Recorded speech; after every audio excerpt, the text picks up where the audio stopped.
He turned on the shower to hide the sound, not to get clean. To hide the sound. Then he looked in the mirror and realized something terrifying. He didn't recognize himself anymore.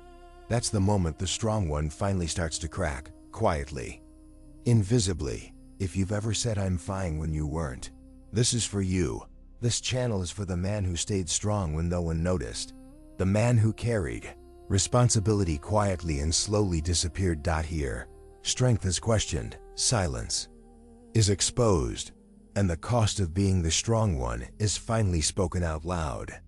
This is the story of the internal Iron Man, not a superhero, just a man who learned that survival meant becoming unbreakable, and breaking is exactly what happened. Just not in the way anyone could see.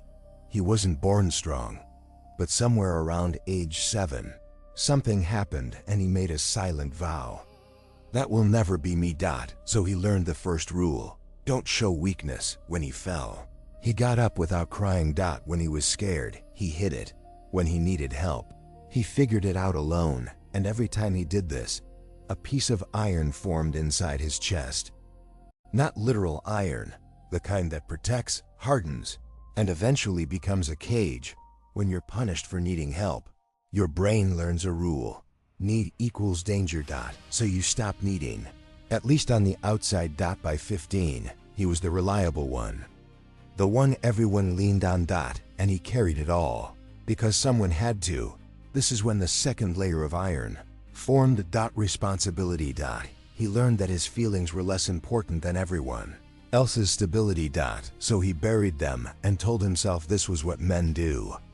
We carry, we don't complain, we handle it. By 30, he had perfected self-reliance. He became the man everyone relied on, the problem solver, the steady one, the rock. And people loved him for it. But the rock was alone. The armor works, it earns respect, but it also blocks intimacy. And that's the trade most strong men never notice. People don't ignore you. They rely on the version of you that never needs anything, and that version slowly replaces the real one. When you're the strong one, people don't ask how you're doing. They assume you're fine.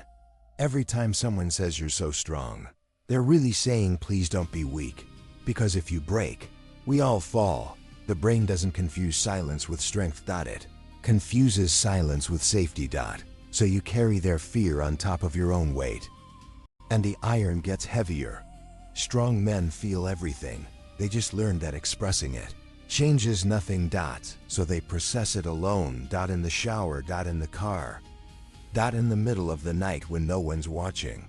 They become intimate with their own pain. But strangers to everyone else. Then came the moment. Everything shifted. Wednesday night. 16-hour day. He walked into the bathroom, locked the door, and turned on the shower to muffle the sound. He stood there fully clothed, staring at himself in the mirror. And for the first time in 20 years, he saw something that terrified him. He didn't recognize the man looking back. The face was his, but the eyes were empty. Hollow. He opened his mouth to say something, but nothing came out, because he realized he didn't even know what he needed anymore. He only knew what everyone else needed from him. And in that moment, something inside him cracked. Not broke. Cracked. Like a fault line running through stone under too much pressure. He pressed his hands against the sink, gripped it until his knuckles went white. And for the first time since he was 7, he let himself feel the weight of everything he'd been carrying, not managing it. Just feeling it, and it was unbearable. He didn't cry. He couldn't.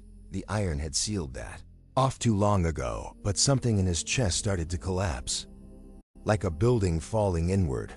All those years of being strong, all those moments of saying, I'm fine when he wasn't, all those times he smiled through exhaustion so no one else had to worry. It all came crashing down in that bathroom. In total silence, with the shower running so no one would hear. That's when he understood. The iron hadn't made him strong. It had made him alone. When he finally turned off the shower and walked out, nothing had changed. His family was still there. His phone was still full of people who needed things. His responsibilities were still waiting. But something inside him had shifted.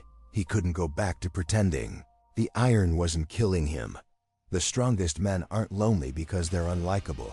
They're lonely because they've been conditioned to believe that needing people is weakness.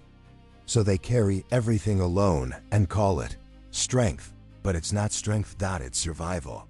And survival is not the same as living, the internal. Iron Man had a choice: rebuild the armor and keep being the strong one, or do something terrifying, let people see him. Not the iron version. The human version. Real strength isn't refusing to break. Real strength is breaking and choosing to be seen anyway. Real strength isn't carrying everything alone. Real strength is knowing when to set the weight down. The iron served its purpose. It protected him when he couldn't protect himself, but he wasn't that child anymore. He needed to live. And living required something the iron could never do: letting people in. The internal Iron Man didn't disappear, but the iron did, piece by piece. And what remained was just a man. Not superhuman. Just real. And for the first time in decades, people saw him, not his function. Him. Some people left, the ones who only needed the iron, but others stayed, and those connections were deeper, real, based on who he was. The strongest men are the loneliest. Not because strength isolates, but because we've been taught that strength means isolation. You don't have to be iron. You're allowed to be human. You're allowed to set the weight down. The people who matter won't leave when the armor comes off.